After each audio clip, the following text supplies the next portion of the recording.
ಅವ್ರು ಮಾಡಬೇಕಾಗ್ತದೆ. ಅದನ್ನು ಬಿಟ್ಟು ಕೇವಲ ಏಜೆನ್ಸಿಗಳನ್ನ KSCನ RCBನ ಮಾಡಿದ್ರೆ ಸಾಕಾಗೋದಿಲ್ಲ. ಸ್ವತಃ ಮುಖ್ಯಮಂತ್ರಿಗಳೇ ಟ್ವೀಟ್ ಮಾಡಿದ್ರು. ಏನ್ ಹೇಳಿದ್ದಾರೆ ಮುಖ್ಯಮಂತ್ರಿಗಳು?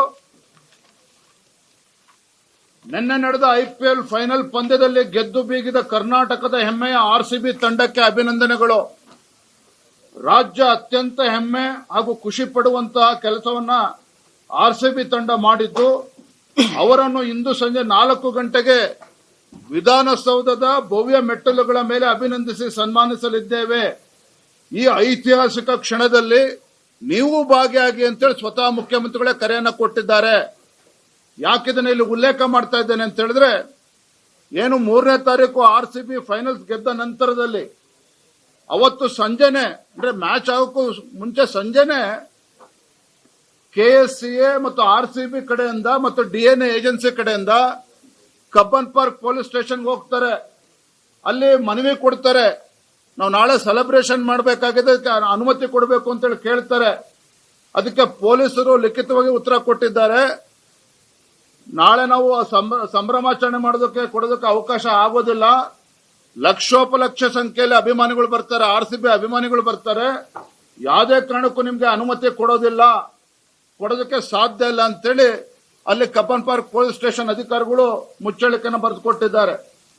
ಆದ್ರೆ ಎದ್ದಿರ್ತಕ್ಕಂಥ ಪ್ರಶ್ನೆ, RCB ಮತ್ತು KSCA ಪರ್ಮಿಷನ್ ಕೇಳಿದಾಗ ಪೊಲೀಸ್ ಇಲಾಖೆಯಲ್ಲಿ ಪರ್ಮಿಷನ್ ಕೊಟ್ಟಿಲ್ಲ. ಲಕ್ಷ ಸಂಖ್ಯೆಯಲ್ಲಿ ಬರ್ತಾರೆ, ನಮಗೆ ಕಂಟ್ರೋಲ್ ಮಾಡೋದಕ್ಕೆ ಆಗೋದಿಲ್ಲ ಅಂತೇಳಿ, ತರಾತುರಿಯಲ್ಲಿ ಮಾಡೋದಕ್ಕಾಗೋಲ್ಲ ಅಂತ ಹೇಳಿದ್ದಾರೆ. ಇಷ್ಟು ಸ್ಪಷ್ಟತೆ ಪೊಲೀಸ್ ಇಲಾಖೆಗೆ ಇದ್ದಾಗ ಲಕ್ಷ ಸಂಖ್ಯೆಯಲ್ಲಿ ಬರ್ತಾರೆ ಅಂತೇಳಿ ಗೊತ್ತಿದ್ದು ಸಹ ರಾಜ್ಯ ಸರ್ಕಾರಕ್ಕೆ ಯಾರು ಅನುಮತಿ ಕೊಟ್ಟರಾಗಾದ್ರೆ?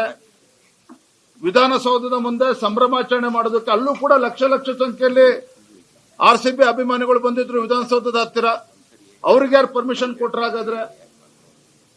3ನೇ ವಿಚಾರ, ಚಿನ್ನಸ್ವಾಮಿ ಸ್ಟೇಡಿಯಂ ಅಲ್ಲಿ ಪರ್ಮಿಷನ್ ನಾವು ಕೊಟ್ಟಿರಲಿಲ್ಲ, ಇಲ್ಲೀಗಲ್ ಆಗಿ ಅಲ್ಲಿ ಜನ ಸೇರಿಸಿದ್ದಾರೆ, ಹಾಗಾಗಿ ನಾವು FIR ರಿಜಿಸ್ಟರ್ ಮಾಡ್ತಾ ಇದ್ದೇವೆ ಅಂತೇಳಿ ಪೊಲೀಸರು ಹೇಳಿದ್ದಾರೆ.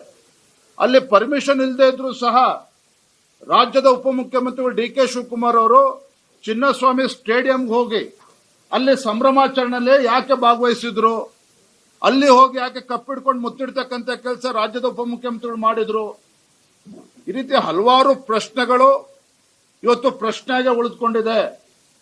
ಆ 11 ಜನ ಅಮಾಯಕರ ಜೀವ ಇವತ್ತೇನು ಹೋಗಿದೆ, ಇದಕ್ಕೆ ನ್ಯಾಯ ಸಿಗಬೇಕು ಅಂತ ಹೇಳಿದ್ರೆ ಮುಖ್ಯಮಂತ್ರಿಗಳು ಪೊಲೀಸ್ ಅಧಿಕಾರಿಗಳನ್ನ ಹರಕೆ ಕುರಿಯನ್ನಾಗಿ ಮಾಡುವ ಬದಲಾಗಿ ಇವತ್ತು ತಾವೇ ಜವಾಬ್ದಾರಿಯನ್ನ ಹೊತ್ತು, ನೈತಿಕ ಹೊಣೆಗಾರಿಕೆಯನ್ನು ಹೊತ್ತು ರಾಜ್ಯದ ಮುಖ್ಯಮಂತ್ರಿಗಳು, ಉಪಮುಖ್ಯಮಂತ್ರಿಗಳು, ಗೃಹ ಸಚಿವರು ತಮ್ಮ ಸ್ಥಾನಕ್ಕೆ ರಾಜೀನಾಮೆ ನೀಡಬೇಕು ಅಂತ ಹೇಳಿ ನಾನು ಮತ್ತೊಮ್ಮೆ